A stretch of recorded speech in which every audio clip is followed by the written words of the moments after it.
Houten skilden, stokpaarden en mitsk-Ielske kleen. CBS de tarrissing in Spannen met de kleer voor. Maar waar is die Siebrand Roorda eens? Een man die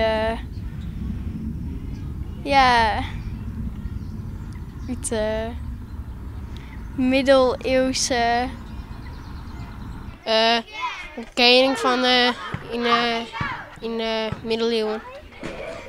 een hele belangrijke man. Leeft in de middeleeuwen. Dat moeten we dan maar vragen aan Siebrand hemzelf. Siebrand Roorda, het is een jonkheer uit de middeleeuwen. Hij is geboren in 1465. Meer dan 500 jaar lang. En hij is 85 jaar oud geworden. Roorda leidt begroeven in de tjerken van Spannen en kwam op voor de jochten van de Fries.